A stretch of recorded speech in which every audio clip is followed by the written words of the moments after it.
তোলাবাজ চোর বিরোধী দলনেতা শুভেন্দু অধিকারীর কনভয়ে গতকালকে হামলা হয়েছে। হ্যাঁ, পুরুলিয়া থেকে একটা সভা করে যাওয়ার সময় চন্দ্রকোনাতে তার কনভয়ের উপরে হামলা হয়।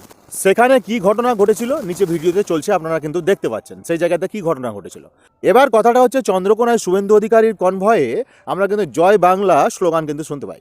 এই জয় বাংলা স্লোগান কিন্তু সাধারণ মানুষ দিচ্ছিল, আর এই জয় বাংলা স্লোগান শুনলেই তো শুভেন্দু অধিকারীর মটকা গরম হয়ে যায়, খেপে যায় শুভেন্দু অধিকারী। তিনি আর স্থির থাকতে পারেন না। মানে শুভেন্দু অধিকারীর কানে যদি কোনো দিক থেকে জয় বাংলায় চলে আসে, তাহলে তো তার কাছে মনে হয় জম চলে আসলো, এরকম কিছু একটা ব্যাপার। তো শুভেন্দু অধিকারীর কানে জয় বাংলা যখনই এসছে তিনি খেপে গেছেন। তার যে সিকিউরিটি আছে সিআরপিএফ জওয়ানদের তিনি কিন্তু সেখানে নামতে বলেন, নেমে তাদেরকে লাঠিচার্জ করতে বলেন সাধারণ মানুষের ওপরে।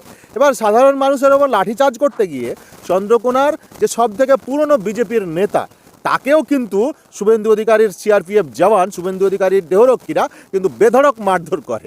সিআরপিএফ তো আর জানে না কে বিজেপির লোক কে তৃণমূলের লোক, কোনটা সাধারণ মানুষ। ও তো নেমে সেই বেধড়ক মারধর করে। মানে মেন কথা হলো, শুভেন্দু অধিকারীর নির্দেশে তার দলেরই সব থেকে প্রবীণ নেতা, বিজেপির নেতা, তার উপরে বেধড়ক লাঠিচার্জ হয় সেখানে। শুভেন্দু অধিকারীর দেহরক্ষী তো এটা জানে না এই গৌতম কৌরি সেখানকার সম্ভাব্য বিজেপির প্রার্থী। যদি জানতো তাহলে তো তারা মারতো না। ব্যাপারটা কেমন কেলো হয়ে গেল না বলো তো?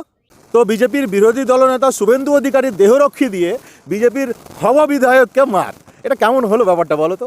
তবে যাই হোক, শুভেন্দু অধিকারী এরপরে কিন্তু চন্দ্রকোনায় ফাঁড়িতে গিয়ে যে নাটকটা করলো, সেই নাটকটা কিন্তু দেখার মতো। সেখানে মেঝেতে কিন্তু বসে পড়ে তিনি মানে সেই লুটালুটি, তারপরে পুলিশকে দোষারোপ। এবার কথাটা হচ্ছে, শুভেন্দু অধিকারীকে আমি একটা কথা বলতে চাই, এই পুলিশ যদি সেখানে না থাকতো তাহলে তো আরও অনেক কিছু হতে পারতো। শুভেন্দু অধিকারীর এই ঘটনা নিয়ে মাথা ছিলা নেতা, হ্যাঁ, যার মাথায় জীবনে চুল গজাবে না, টাকলা হয়ে থাকবে সারা জীবন, হ্যাঁ, ওই নেতা প্রতিজ্ঞা করেছে যতদিন মমতা বন্দ্যোপাধ্যায়কে আমি না হারাবো আমার মাথায় চুল গজাতে দেবো না, মানে ব্লেড দিয়ে ছিলে দেবো। তো ওই মাথা ছিলা নেতা কি বলেছে জানেন? ওই মাথা ছিলা নেতা বলেছে যে পুলিশ সরিয়ে নাও, পুলিশ সরিয়ে নাও, আমরা বাকিটা বুঝে নেব। আমি ওই মাথা ছিলার নেতা সমেত বিজেপির নেতা মন্ত্রীদের বলতে চাই, বাংলায় যদি পুলিশ সরিয়ে নেয় তাহলে এই যে বড় বড় বাতেলা তোমরা মেরে বেরিয়েছো, এই যে বড় বড় বাতেলা তোমরা গ্রামে গঞ্জে মাঠে ঘাটে বিভিন্ন সভাতে বিভিন্ন মানুষকে টার্গেট করে কথা যে বলে রেখেছো, এর ফল তোমরা বুঝতে পারছো কী হবে? তোমাদের তো চুটিয়ে সোজা করে দেবে সাধারণ মানুষ।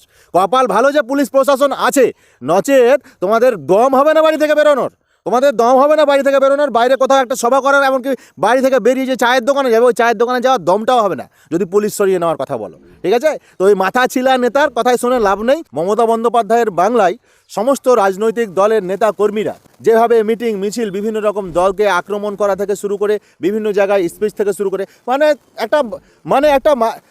একটা মানুষের যা ভারতবর্ষে অধিকার, সেই সমস্ত অধিকারকে পূর্ণরূপে কিন্তু সাধারণ মানুষ পালন করতে পারে। অন্যান্য রাজ্যের মতো নয়, অন্যান্য রাজ্যে বিজেপি শাসিত রাজ্যের মতো নয়। বিজেপি শাসিত রাজ্যের মতো যদি হতো, যেসব রাজ্যগুলোতে বিজেপি ক্ষমতায় আছে সেই সমস্ত রাজ্যগুলোতে বিরোধীদেরকে পিটিয়ে সোজা করে দেওয়া হচ্ছে, সেই সমস্ত রাজ্যগুলোতে বিরোধীদেরকে একতরফা পিটানো হচ্ছে। বাংলায় তো সেটা হচ্ছে না, বাংলায় তো সেটা তোমরা পাচ্ছ না, বাংলাতে তোমাদের মার দেওয়া হচ্ছে না। বাংলায় তোমরা মমতা বন্দ্যোপাধ্যায়ের যে সরকার চলছে সেই সরকারের শাসন ব্যবস্থায় তোমরা সুরক্ষিত আছো, তোমরা প্রতিবাদ করতে পারছো, তোমরা যেখানে সেখানে যা তা মন্তব্য করতে পারছো, হিন্দু মুসলমান নিয়ে মন্তব্য করতে পারছো, বিভিন্ন ধরনের কথা তোমরা বলতে পারছো। কিন্তু অন্যান্য রাজ্যগুলোতে যেখানে বিজেপি ক্ষমতায় আছে, সেই সমস্ত রাজ্যগুলোতে একবার চোখ ফিরিয়ে দেখে আসুন, সেই সমস্ত রাজ্যগুলোতে বিরোধীদেরকে চুটিয়ে সোজা করে দেওয়া হচ্ছে।